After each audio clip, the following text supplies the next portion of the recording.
Oke, kita langsung aja mulai bedah materi ini. Hari ini kita bakal ngomongin kehidupan ganda yang bener-bener luar biasa dari sang raja thriller hukum, John Grisham.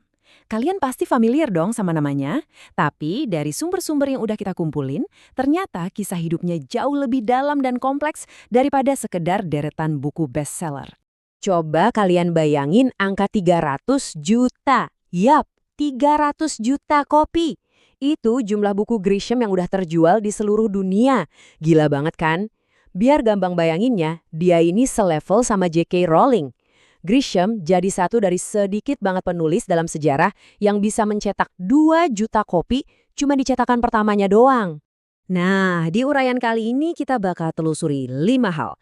Mulai dari raksasa sastra yang tak terduga, dari ruang sidang menjadi buku terlaris, thriller hukum favorit Hollywood, rutinitas menulis Grisham, sampai misinya berjuang untuk mereka yang tak bersalah. Bagian 1. Raksasa sastra yang tak terduga. Percaya atau enggak, impian awalnya tuh sama sekali nggak ada hubungannya sama hukum atau nulis buku.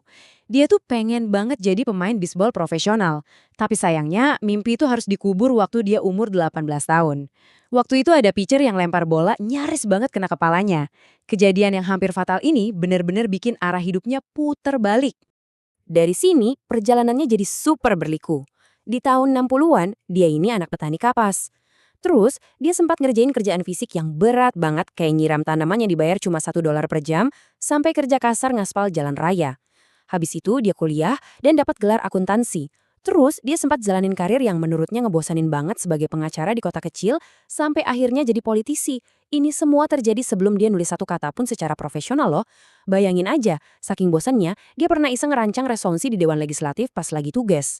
Masuk ke bagian 2. Dari ruang sidang menjadi buku terlaris. Jadi, gimana ceritanya politisi yang lagi bosen ini bisa berubah jadi raksasa sastra dunia? Semuanya berawal dari satu momen yang cukup kelam di tahun 1984. Waktu itu, Grisham ngeliat langsung sebuah persidangan yang benar-benar menyayat hati. Dia dengerin kesaksian traumatis dari korban yang baru berumur 12 tahun, dan pengalaman itu ninggalin bekas yang dalam banget. Nah, dari situlah lahir ide buat novel pertamanya, A Time to Kill. Saking menggebunya, dia rela bangun jam 5 pagi setiap hari, nyalurin kemarahannya ke dalam tulisan sebelum berangkat kerja. Tapi ya, sukses itu emang gak instan. 28.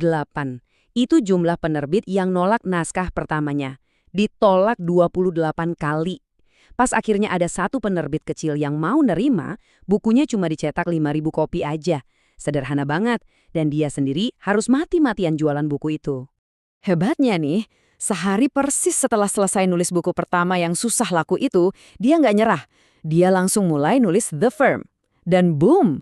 Buku inilah yang akhirnya meroketkan nama Grisham ke panggung internasional. Nongkrong di daftar bestseller The New York Times sampai 47 minggu berturut-turut, terjual jutaan kopi, dan bikin Grisham bisa langsung tujuh praktek hukumnya. Dia akhirnya ninggalin kerjaan yang dia benci itu buat selamanya. Bagian 3. Thriller hukum favorit Hollywood. Kesuksesannya nggak cuma berhenti di buku. Sepanjang era 90-an, Grisham benar-benar mendominasi box office Hollywood. Fiksi pelariannya ini berhasil narik perhatian bintang-bintang paling gede saat itu. Coba sebut aja, Tom Cruise sama Gene Hackman di The Firm tahun 91, terus ada Julia Roberts dan Denzel Washington di The Pelican Brief. Film The Firm sendiri sukses ngeraup pendapatan sekitar $270 juta. Ini bukti nyata seberapa besar daya tarik kisah-kisah ruang sidangnya buat masyarakat luas. Tapi, ya namanya juga industri film, nggak semuanya jalan mulus. Grisham belak-belakan ngaku kalau dia pernah bikin kesalahan fatal. Waktu itu, dia jual hak adaptasi film The Chamber, padahal bukunya aja belum selesai ditulis. Akibatnya, produksi film itu penuh masalah, dan Grisham sendiri nyebut hasilnya sebagai sebuah bencana yang benar-benar mengecewakan. Sekarang kita masuk ke bagian 4, rutinitas menulis Grisham. Kalian mungkin penasaran gimana sih caranya dia bisa nelorin satu buku hits yang masif hampir setiap tahun? Rahasianya ada di disiplin dan lingkungan yang bebas gangguan. Dia punya rutinitas yang ketat banget, kerja jam 7 pagi 5 hari seminggu, di kabin yang sama, pakai komputer yang sama, bahkan minum dari cangkir kopi yang sama. Nggak ada telepon, nggak ada internet. Dengan kondisi yang super terisolasi ini, nulis 1.000–2.000 kata per hari jadi hal yang gampang buat dia lakuin.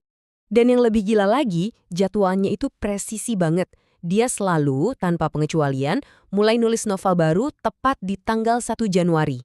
Targetnya 6 bulan kelar.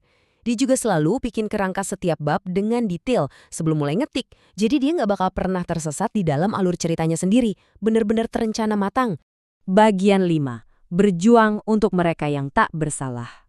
Setelah sukses besar naklukin dunia fiksi hukum, Grisham balik lagi ngelihat sistem peradilan di dunia nyata. Tapi kali ini misinya beda banget. Coba kalian bayangin dualitas dari perjalanan hidupnya ini. Di satu sisi, dia ngeruk jutaan dolar dari bikin cerita drama ruang sidang yang menghibur, tapi di sisi lain, lewat karya non-fiksi kayak The Innocent Man, dia malah aktif banget ngebongkar cacat dan kebobrokan tragis dari sistem peradilan yang selama ini dia tulis jadi fiksi. Nah, dari sinilah terlihat jelas komitmennya. Grisham pakai kekayaan dan nama besarnya untuk bantu Innocence Project. Tanpa memihak secara politik, dia fokus banget nyorotin masalah-masalah sistemik yang udah mengakar di peradilan, kayak manipulasi bukti atau pengakuan paksa. Nggak main-main, dia sampai bersaksi di depan Kongres dan terus dorong penggunaan bukti sains, kayak tes DNA, untuk membebasin orang-orang yang dihukum padahal mereka nggak salah. Jadi, intinya gini. Pria yang dulunya belajar mati-matian dan nulis buku cuma buat kabur dari kerjaan hukumnya yang bikin stres, sekarang malah dengan sukarela nyebur lagi ke dalam dunia itu. Dia merelakan waktu, tenaga, dan reputasinya buat nyelamatin nyawa mereka yang tertindas oleh sistem peradilan. Ironis sekaligus luar biasa banget kan? Sebagai penutup dari uraian materi kita kali ini, saya mau ngajak kalian mikirin satu hal. Kita tahu dia bakal ngerilis novel baru, The French Illusion, di tahun 2026 nanti. Melihat semua pencapaiannya sampai detik ini, seberapa besar sih dampak yang bisa dibikin sama seorang pencerita ulung ketika dia berani mengubah fiksinya menjadi senjata untuk menegakkan keadilan di dunia nyata? Coba kalian renungin itu. Sampai ketemu di uraian materi berikutnya dan terima kasih udah nyimak bareng.